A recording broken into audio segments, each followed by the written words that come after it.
नमस्कार।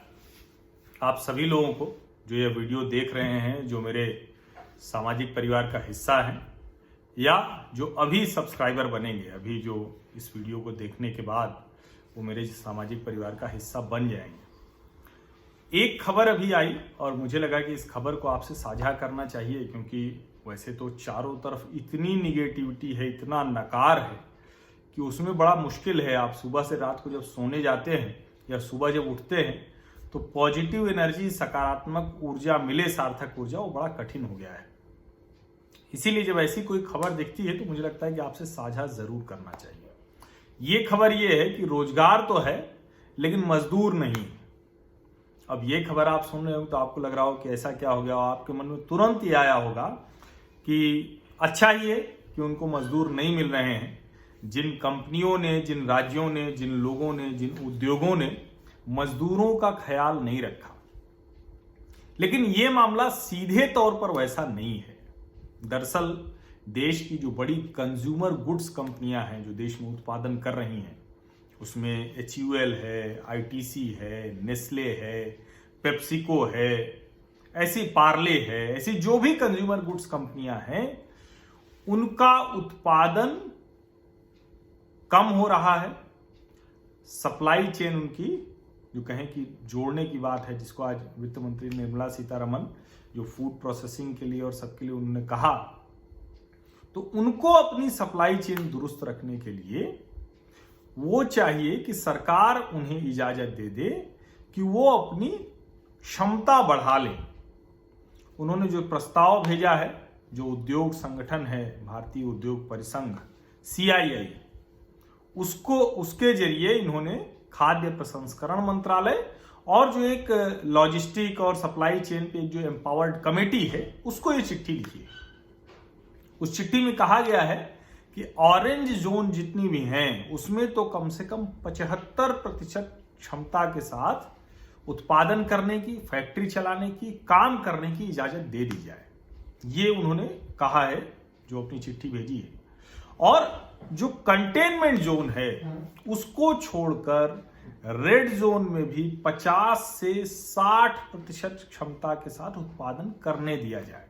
यानी अगर 100 वर्कर उनके यहां थे तो 100 वर्कर को काम करने दिया जाए। ये CII के जरिए सरकार को चिट्ठी भेजी गई है और उसमें बहुत साफ साफ उन्होंने कहा है कि हम उत्पादन बढ़ा रहे हैं, आपूर्ति नियमित रखने के लिए यह बेहद जरूरी है और उसके लिए ज्यादा काम करने वाले नहीं चाहिए, यानी ज्यादा वर्कर चाहिए। वो वर्कर कहां से मिलेंगे? जब सरकार 33% का नियम लगा देगी तो कैसे होगा?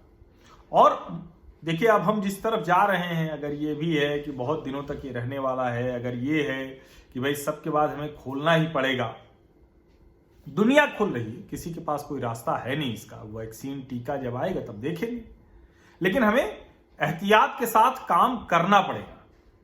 तो उसके लिए वो कह रहे हैं कि हम शारीरिक दूरी के नियम का पालन करेंगे, हम सब कुछ करेंगे, लेकिन हमें ऑरेंज जोन में 75% यानी 100 में 75 मजदूर, और जो ग्रीन ऑरेंज के अलावा जो रेड जोन है कंटेनमेंट छोड़ के, वहां 50 से 60% मजदूरों को के साथ काम करने की इजाजत दे दी जाए। और वो ये भी चाह रहे हैं कि काम करने के घंटे भी बढ़ाए जाएं, जैसा उत्तर प्रदेश, मध्य प्रदेश ने किया है। हालांकि खबरें ये भी आ रही हैं कि उत्तर प्रदेश शायद किसी ने हाईकोर्ट में चले गए हैं, कोई उच्च न्यायालय में, तो उन्होंने काम के घंटे वाला कुछ उसमें वापस ले लिया है। तो ये भी उद्योग जो चाह रहे हैं, और ब्रिटानिया इंडस्ट्री के MD वरुण बेरी तो पूछ रहे हैं कि आखिर मजदूरों की संख्या पर रोक क्यों होना चाहिए। और ये सवाल काफी हद तक जायज भी लगता है कि आपको करना तो ये है कि सब कुछ एहतियात दुरुस्त करना है, दूरी ठीक होनी चाहिए, आपको सैनिटाइज होना चाहिए, मास्क होना चाहिए, ग्लव्स होना चाहिए, रोज आपके स्वास्थ्य की जांच होनी चाहिए। क्योंकि अब जब आपको गतिविधियां धीरे धीरे चलानी है, जैसे दिल्ली में अब सब कुछ खुलने वाला है, तो जब सब कुछ खुलने वाला है तो फिर आप उद्योगों को 33% क्षमता के साथ काम करने को कहेंगे। आज मेरी ही सोसाइटी में एक मित्र हैं, उन्होंने बताया कि अब वो 33% मजदूरों के साथ काम कर रहे हैं, तो जितना ऑर्डर वो कर रहे हो तो कंपनी का खर्च नहीं निकाल पा रहे। तो मुझे लगता है कि सरकार को उद्योगों की इस चिंता पर ध्यान देना चाहिए, क्योंकि पैकेज वैकेज तो सब ठीक है, वो बहुत जरूरी है, बहुत अच्छा है, लेकिन व्यावहारिक स्तर पर, काम के स्तर पर उद्योगों को उनकी जो छोटी छोटी मुश्किलें हैं उसको दूर करना चाहिए। तो आप समझिए कि रोजगार तो है लेकिन मजदूर नहीं है। कुछ के पास मजदूर होंगे नहीं, लौट गए होंगे, वो तो बाद में पता चलेगा जब अभी 75 मजदूर उनको चाहिए होंगे, अभी 33 से काम चला रहे हैं। और कुछ के पास मजदूर है भी तो उनको रोजगार नहीं दे सकते हैं। मुझे लगता है कि बहुत जरूरी है कि जहां रोजगार है वहां रोजगार देने की इजाजत भी दी जाए। बहुत बहुत धन्यवाद।